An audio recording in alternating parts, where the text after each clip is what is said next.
The Battlefield 6 dev team put out a Battlefield Comms post today talking about all the changes that are coming from the issues that happened with the Winter Offensive update. So they want to give us a clear status update on the issues they're tracking, the work already completed, and kind of what their future plans are. It says the team has been reviewing all the reports since the update, including items related to breakthrough, the firing range, portal, the main menu, and performance topics such as shuttering on PC, along with several other issues raised by the community. So the first thing they talked about here was the changes coming tomorrow, December the 12th, for Steam. It says they're releasing the update early to resolve the shuttering issues. It also includes improvements to main menu and firing range based on your recent reports. Now, the only thing interesting here, the frame drop and shuttering issues that I have seen personally on the PS5 Pro were really not mentioned. So nothing mentioned here for console. So hopefully that may have already been fixed with some type of back-end update or something. I'm not sure exactly why they didn't mention that, because a lot of people in the console community have been talking about performance issues for a while now. We'll have to wait and see if there's anything about that later down the road, maybe. On December the 15th for the PlayStation 5, the Xbox Series X and S, and the EA app, this hotfix will include resolutions for issues related to the main menu and the firing range. Now, the main menu issues are, once you log in, maybe you could play a few games. You may not play anything at all. You just get to that main menu, and you can actually not access anything on the main menu to be able to play the game. So then when it comes to the firing range, I'm sure most of you have noticed, if you go in the firing range over the last couple weeks, it has been broken. When you actually go in and start shooting at targets, most of them will not sit back up after you have shot them and knocked them down. So you have to back out and then go back in. And the issue that I did discuss in yesterday's video, where you can actually shoot at a target and not even be close to it. You can be way left or right, above it, whatever. And it'll actually knock it down because the hit detection is really messed up within the firing range as well. And it seems to be a bit odd in game also.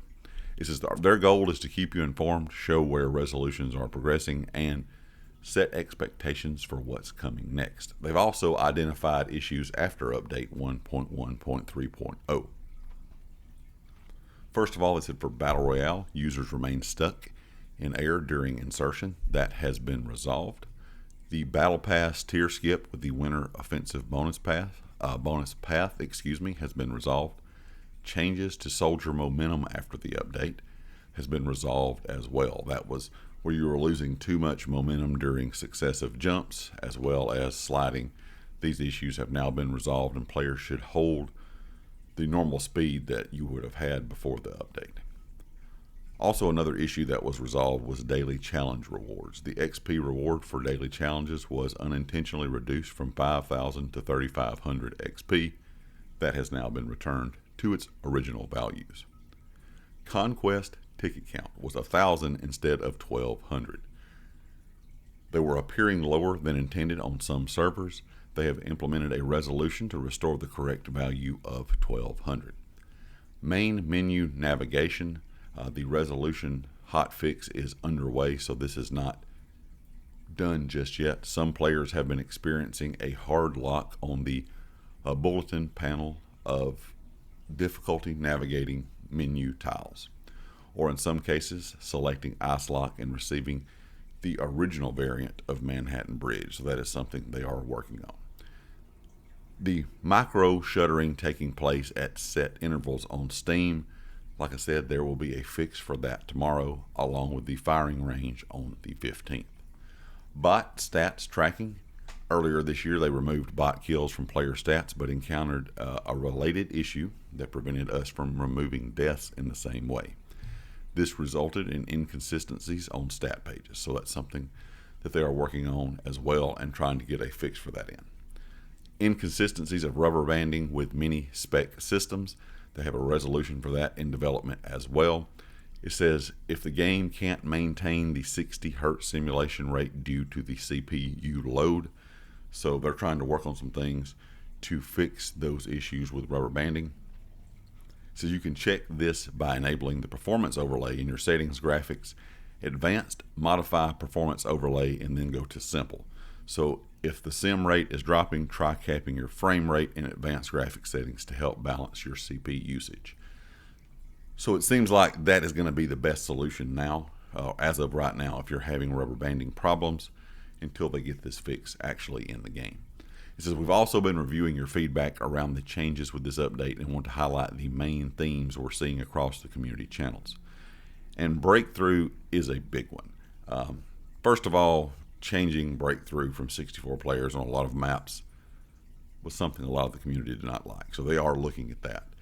But they've also talked about things the community has discussed when it comes to objective placement, sector flow, and things like that. So when you're attacking and defending, that's still an issue inside the game, so they're still working on that as well.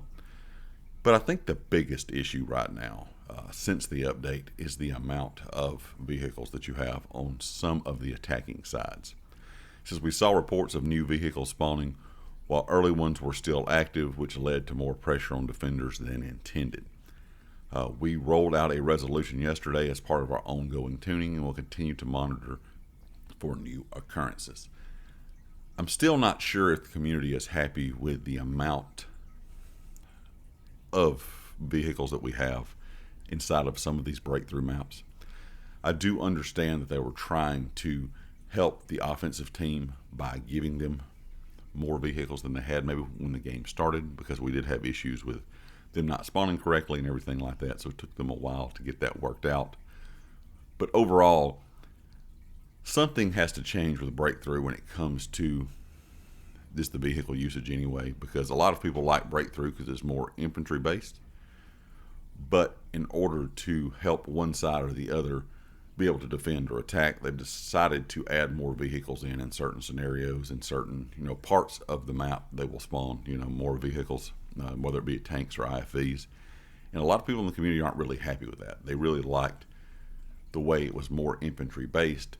But at the same time, it seems like it's hard for the devs to actually balance this out with just infantry without having to add something in like the vehicles to make it to where it's not just a stalemate on certain objectives. So it says they will continue to monitor feedback for breakthrough improvements and share more future adjustments as they take shape. And they also said they've heard your concerns about tanks taking unintended damage in certain or specific situations. They've addressed this in the update by fixing some of the projectile interactions were not behaving as expected. And so they've also heard about how vehicle availability and flow was affecting that attacker momentum. And that's kind of what I was talking about a few minutes ago. It seems like the attacking side, to really balance it out, they decided, hey, let's go with more tanks or IFVs. And I don't really think that was necessarily the best solution. I still think some of these maps need to be reworked when it comes to placement and how close you're spawning compared to the defenders. If you're on offense and you have a lot of vehicles and you're really spawning right on top of where the side is that you need to capture, that's really kind of hard on the defending side, or vice versa. If you're on the attacking side and the defense is just so strong that you cannot budge them, there needs to be some balance there, maybe in placement and kind of pacing and space of attack versus defense. I don't really think adding in more vehicles on either side is going to be the solution. I think a lot of people have really just kind of gotten frustrated with that, and I've seen tons of comments on X and on Reddit talking to the devs where people are saying they're really just fed up with breakthrough. They don't really enjoy it now compared to how it played when the game first came out. Also, it said they will continue to work on resolutions already in deployment, so things that they're already working on, gathering additional data from your reports and prioritizing remaining issues based on severity and player impact. Several items have already been resolved or will be through the upcoming hotfixes. More improvements are planned in the upcoming updates. Says thank you again for your continued feedback, and we appreciate your support, your passion, and dedication to the game. I'm glad they're getting these fixes in now, because we all know most of these gaming development companies kind of have off time at the end of the year. And of course they should. It's Christmas. They can go spend time with their family and things like that. But a lot of them will have time off between Christmas and the New Year. So we may not see a lot of changes inside of really any game, but especially Battlefield 6 after the next week or so, because most of the development team will be away from the office. So there's probably going to be a few weeks there. If things are not changed, we're not going to see any changes until the start of next year. So hopefully they can get everything fixed that is a must before that break, and then work on some of the other stuff, of course, after they come back from the holidays. Leave me a comment. Let me know what you think about these changes. Are you happy with what they're fixing here? I'm still kind of concerned about some of the performance issues on console that players are reporting. They didn't really talk about that a lot here. They mainly talked about the shuttering that was on PC. I know a lot of people are also frustrated with the breakthrough or just not even being able to get into the game because the menu is just locking them out. So hopefully these will all get fixed in the coming days. But leave me a comment with your thoughts. And of course, if you like the video, hit the like. If you have not subscribed yet, please do so. And I'll catch you next time. Peace.